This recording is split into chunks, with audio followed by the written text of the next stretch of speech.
quando fui convidado para essa apresentação, me ocorreu pensar no tema, e que, na verdade, não foi difícil chegar a esse tema, em face de ser um tema que, nos últimos anos, veio emergindo dentro de mim, que é a questão que envolve não só o médico, mas envolve toda a sociedade no nosso país. Eu tive uma formação basicamente médica até uma certa parte da minha vida, e depois uma formação por escolha minha, mais tardia, uma formação em filosofia. E me incomodava muito perceber que as políticas públicas, ou mesmo a atitude das pessoas, as crenças, as posições das pessoas em relação a álcool e drogas, eram e normalmente são posições inconciliáveis, não é? No sentido de que elas partem de premissas diferentes, que, em verdade, não são inconciliáveis. Mas eu vou tentar explicar, e essa é a inquietação teórica que me perturba ultimamente, que eu tenho tentado buscar respostas para isso. Vou tentar mostrar para vocês por que as políticas públicas e as opiniões e crenças das pessoas sobre álcool e drogas, elas chegam à sociedade como inconciliáveis, quando, na verdade, elas não o são. Não o são. Então, eu gostaria de começar falando um pouco do Habermas, no seu livro Técnica e Ciência como Ideologia, né?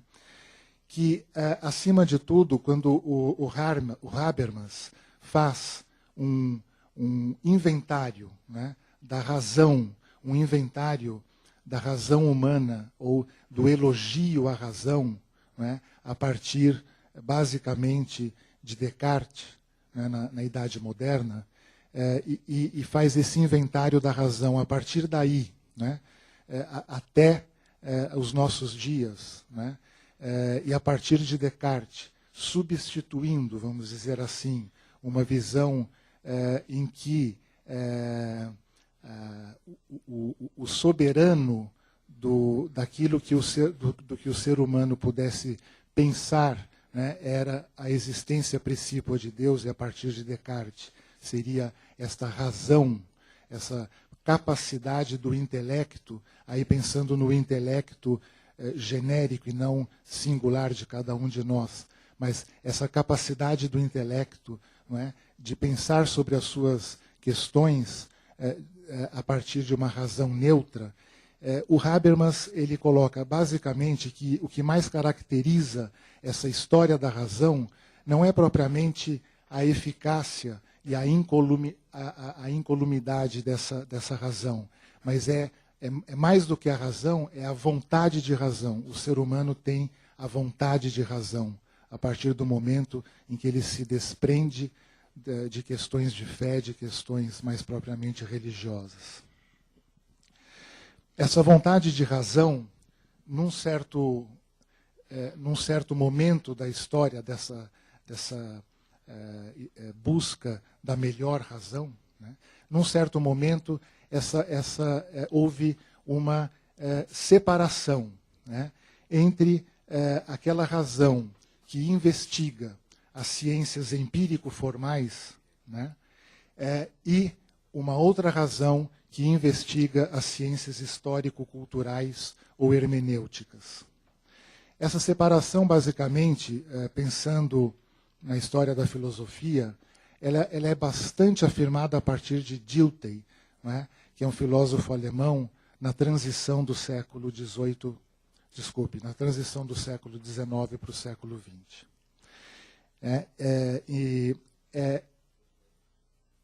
A importância que ele vê dessa divisão é que as ciências empírico-formais, as ciências da natureza, né, elas têm um objetivo de buscar invariáveis genéricas, né?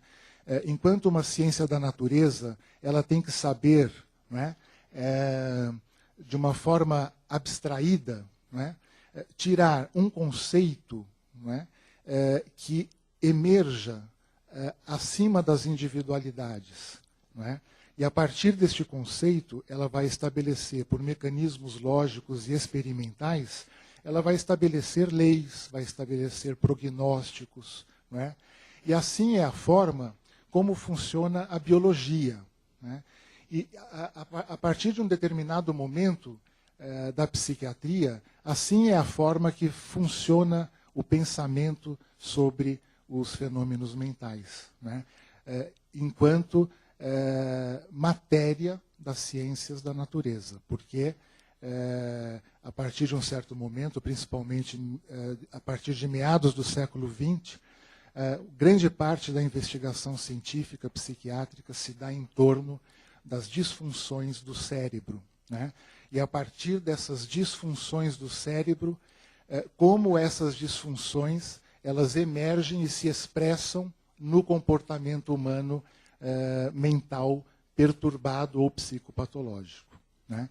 Então existem vários estudos, né, que falam do problema do álcool e drogas, da dependência do álcool e drogas, né, como um problema que emerge dessas disfunções bioquímicas cerebrais.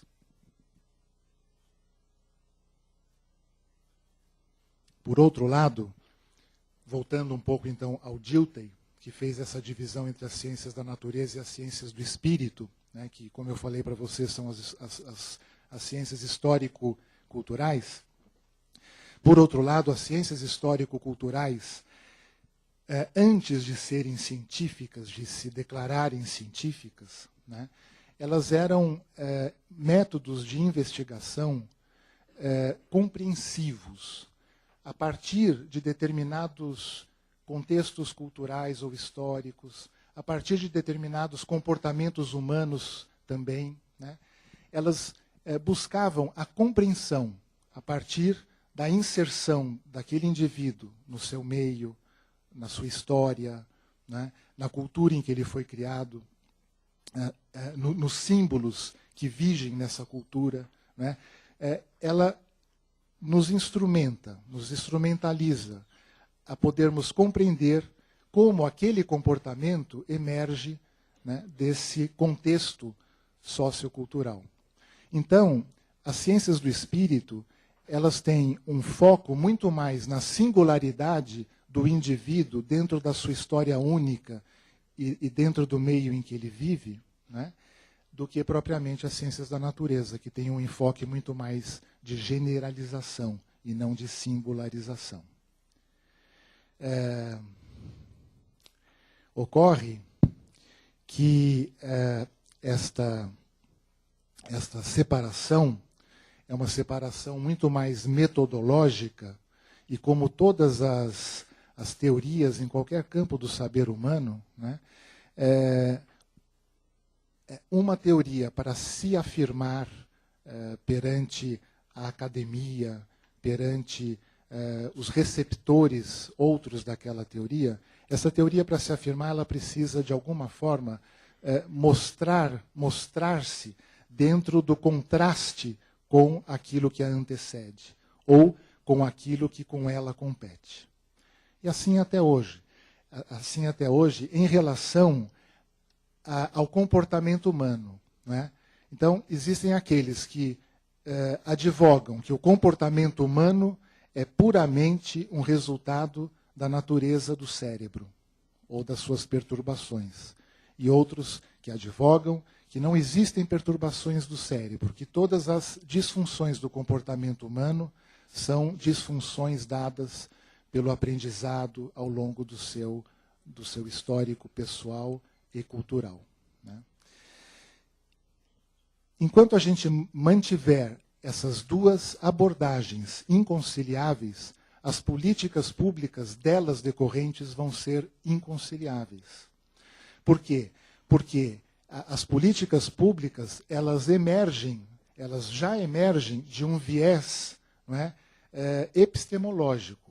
Se se vir como inconciliáveis epistemologicamente essas duas maneiras de fazer ciência, então as políticas públicas, por decorrência, também vão ser inconciliáveis.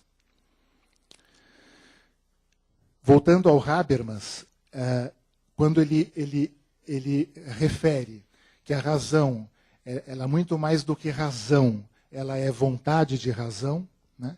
A proposta da sua própria filosofia e a proposta da filosofia genericamente deve ser fazer a crítica da razão, que já é uma coisa kantiana, mas claro que a partir de Nietzsche, a partir da escola de Frankfurt, né, culminando em Habermas, essa crítica, né, não é exatamente a crítica kantiana, né? É uma crítica que se insere muito mais, né, numa reflexão de como o conhecimento humano se matura, né, e em que condições sociais, históricas, ele se produz, né, a partir da teoria crítica, né. Bom,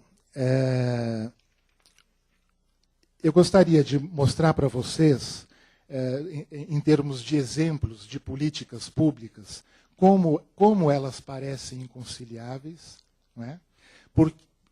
De que desvios epistemológicos elas partem para parecerem inconciliáveis e, de fato, não o serem.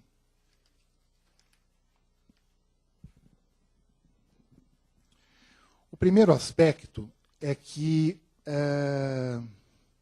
houve um momento da filosofia, né, em que Parmênides dizia que ser e pensar são os mesmos, ou são o mesmo, ou, melhor dizendo, pensar e ser são o mesmo. Isso trazido para os dias de hoje, para as ciências empírico-formais ou ciências da natureza, né, significa o quê? Significa que aquilo que é fruto do meu pensamento, aquilo que é dado pelo meu pensamento, né, tem uma existência real. Tem uma existência real. O que eu penso coincide com aquilo que é. Então, se pelos melhores métodos de condução de uma investigação científica desse porte, né, eu estabeleço entre um sem número de pacientes, um número estatisticamente significativo de pacientes. Eu estabeleço que um grande número de pessoas de um determinado grupo tem o mesmo tipo de vinculação com o álcool, por exemplo, né? Então, um grande número de pessoas tem características homogêneas entre si, né? Em relação, por exemplo, tem vários anos de uso de álcool, com uma determinada frequência X, essas pessoas, num dado momento, a quantidade de álcool que elas bebiam anteriormente já não é suficiente para provocar o efeito que provocava. Então, essa pessoa precisa aumentar a dose ingerida para se fazer o mesmo efeito, né? Esse grupo de pessoas, num determinado momento, passam a beber quase que diariamente, e esse beber diário começa a levar, inclusive, a problemas sociais e a problemas no trabalho, problemas conjugais, em decorrência do uso excessivo de álcool, porque a pessoa eventualmente não acorda na hora certa, no dia seguinte, perde o trabalho, perde o emprego, enfim. Em que essas pessoas, depois de um certo tempo, elas acordam de manhã e como elas ficaram a noite inteira sem beber, de manhã elas têm um estado de abstinência do álcool, porque ficaram a noite sem beber. E nessa abstinência, elas acordam trêmulas, elas acordam eventualmente com diarreia, taquicárdicas, né, o coração acelerado. e aí elas bebem um pouco de álcool e aquele mal-estar passa, né? Então, esse grupo de pessoas que tem essas características homogêneas se estabelece a partir, né, indutivamente, né, a partir da experiência, se estabelece uma lei geral de que aquelas pessoas são portadoras de dependência de álcool. Elas não são mais só usuárias de álcool, elas são dependentes do álcool. Voltando a Parmênides, o que eu penso é, né? Ora, então, na minha formação científica, nesse tipo de formação científica, né, esse grupo de pessoas tem uma dependência do álcool. Quer dizer, o conceito dependência do álcool corresponde a uma realidade. Elas têm uma doença. Essa doença é uma doença universalmente comum, né? Ela se manifesta de forma muito semelhante em mim, ou numa pessoa X ou numa pessoa Y, em qualquer lugar do mundo, né? Em qualquer época do mundo. Então essa doença existe. É uma doença. É como se eu pudesse palpá-la, tocá-la, apontá-la.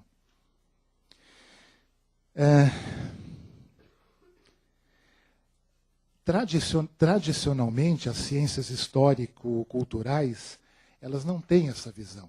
É um outro tipo de olhar. É um olhar, como eu falei antes, mais compreensivo, de entender a singularidade, a individualidade de cada um, caso a caso, né, nas situações específicas. Assim como ocorre, por exemplo, num julgamento, né?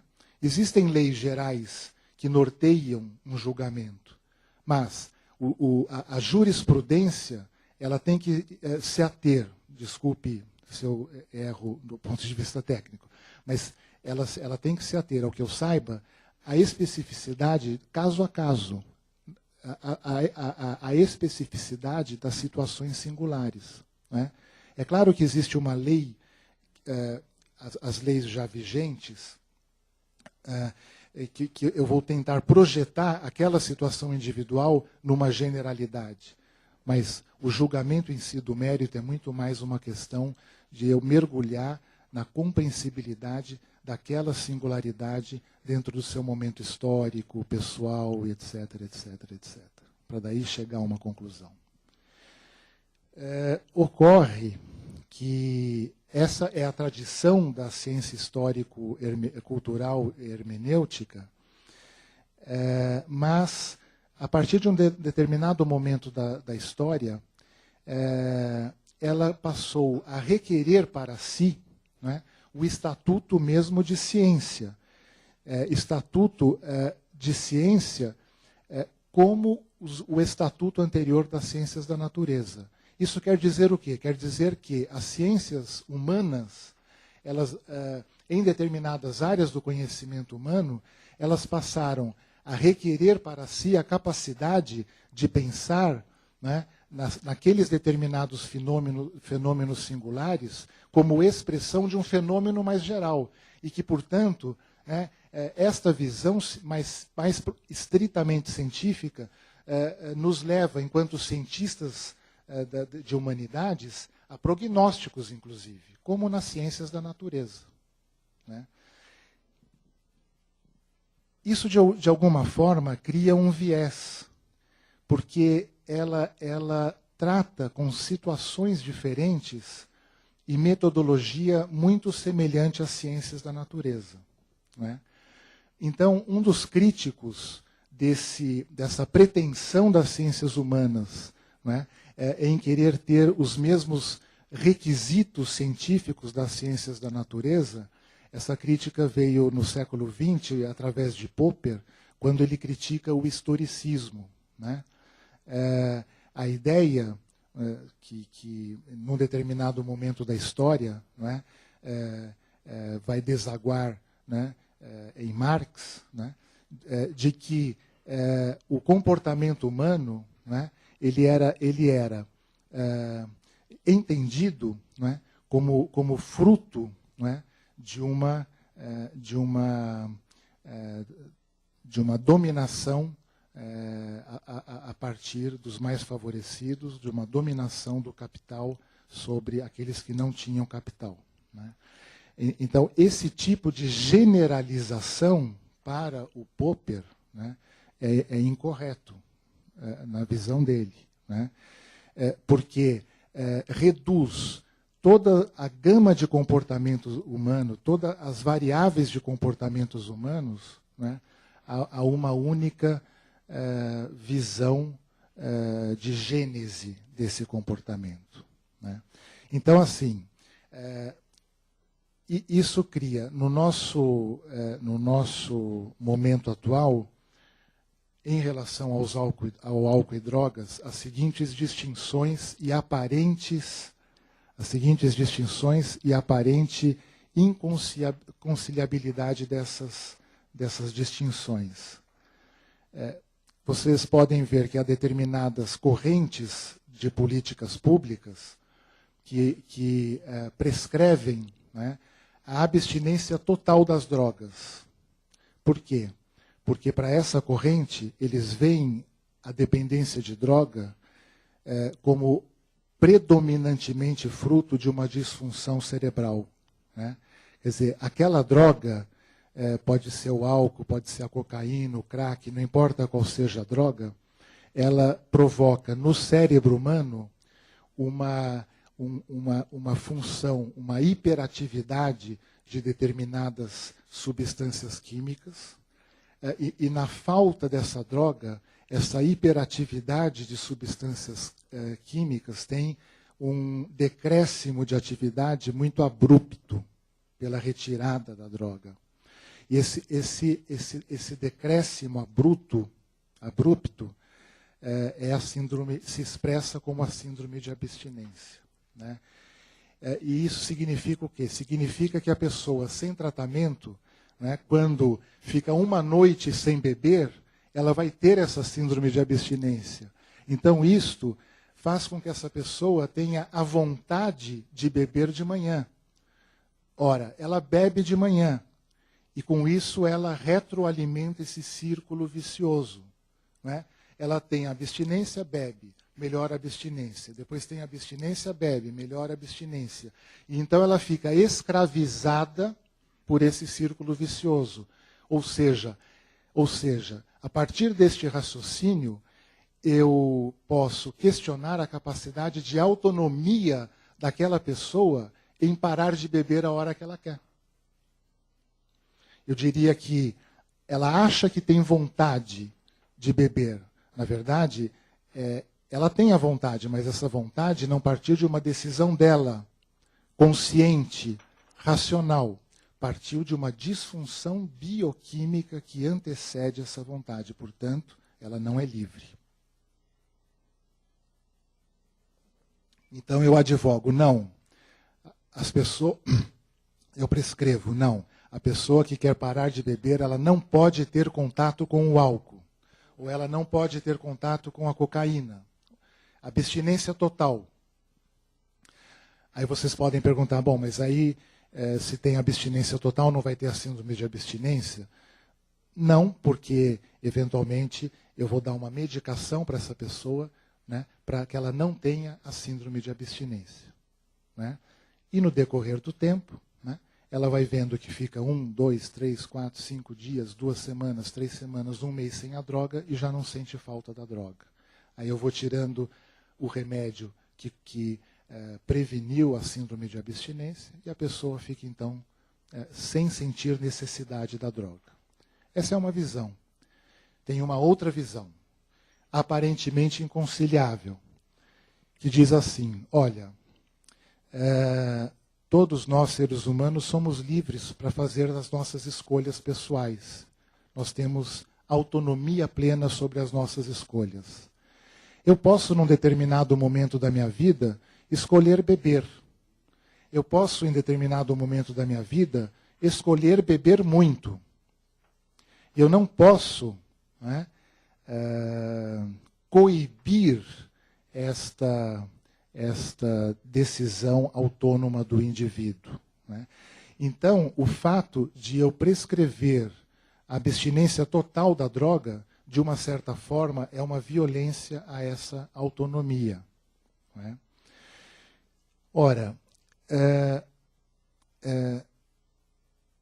se eu tenho no horizonte do meu tratamento, né, se eu tenho no horizonte que ele deve continuar livre para fazer as suas escolhas, e que, nesse caso, ele é dono da sua vontade, né, eu posso propor para esse indivíduo que os danos que ele está tendo com o álcool, né, podem ser atenuados. E eu não vou colocar para ele, eu não vou dar para ele a perspectiva da abstinência total. Ele não quer ficar abstinente de forma completa. Então eu vou oferecer para ele a redução dos danos que o álcool lhe provoca, que é a política da redução de danos. Agora,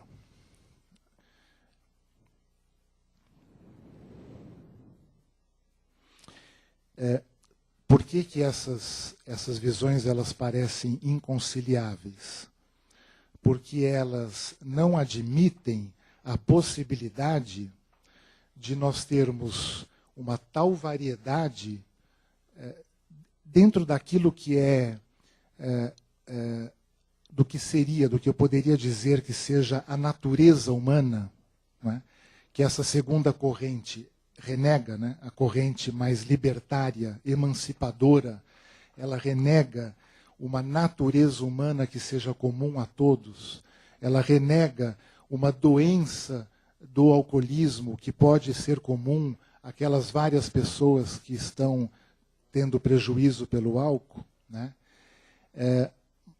Mas eu posso conceber, né, que exista alguma coisa de comum entre todos nós.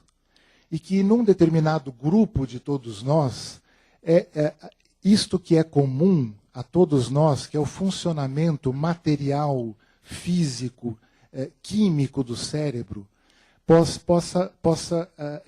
entre alguns de nós, possa ter alguma disfunção. Assim como eu posso concretamente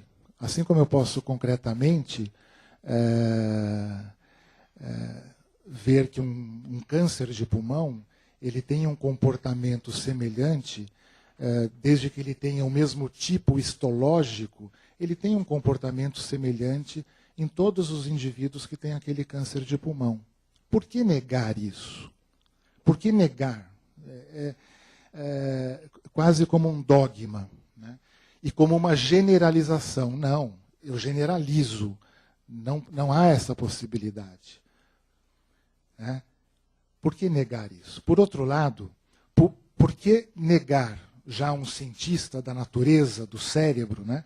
Por que negar que o cérebro pode ter a mesma base comum a todos, né? Mas que a história do indivíduo, os símbolos que permeiam a comunicação e a linguagem desse indivíduo, que são entes culturais, por que eles não podem promover mudanças na forma de pensar daquele indivíduo, apesar de a base química ser a mesma? E que em determinados indivíduos você tem que dar crédito para que ele escolha continuar usando uma droga que ele quer, né? Mesmo que ele tenha em determinados momentos sintomas de abstinência, ou isso ou aquilo, né? Mas naquele meio em que ele foi criado, naquela família em que ele foi criado, o álcool tem um valor cultural muito maior do que numa outra família, e a gente sabe disso, que existem culturas onde o álcool é muito mais aceito e culturas onde o álcool é absolutamente vilipendiado, né? Por que não respeitar isto? Eu tenho que respeitar. Essa é a visão, né? A visão de que, por uma aparente epistemologia, né, do biológico, do cultural, como sendo coisas absolutamente inconciliáveis, né, a partir disso eu estabeleço políticas públicas inconciliáveis. Então, nesse sentido, me parece, né, que quando alguns pacientes são internados numa clínica de desintoxicação de álcool e droga, da forma o mais civilizada e cidadã possível, né? Que até eventualmente, se ele está num surto psicótico provocado pela droga, né, ele seja internado involuntariamente, né, mas que a família autorize aquela internação, que o médico veja naquela internação a possibilidade de tratar aquele surto psicótico, de tratar a abstinência da droga, né? Informa o Ministério Público daquela internação involuntária. Por que não? Por que não apoiar isso? De outra forma, por que não apoiar que indivíduos que usam o crack, né, e que certamente têm disfunções bioquímicas cerebrais produzidas pelo crack, por que não, enquanto eles ainda não se convencem de que deve parar o crack, enquanto eu ainda não consigo abordar, enquanto gestor de políticas públicas, ou gestor público, ou médico do paciente, enquanto eu não consigo criar condições interdisciplinares, multiprofissionais, para que esse indivíduo tenha uma boa habitação na sua família de origem, que ele foi para a rua porque as condições habitacionais são péssimas daquela família, porque naquela família pode ter violência sexual, pode ter violência familiar. Por que eu não aceito que esse indivíduo, enquanto ele não consegue, ou enquanto o Estado não consegue equilibrar todas essas outras injunções da vida do indivíduo para que ele tenha uma vida saudável, por que eu não poderia permitir que ele fume maconha para diminuir a intensidade do surto psicótico provocado pelo crack? Mas, no entanto, quando se colocam as políticas públicas, ou é uma coisa ou é outra. E os principais prejudicados não são os arautos do saber, seja o saber biológico, seja o saber da humanidades. Os prejudicados são os pacientes.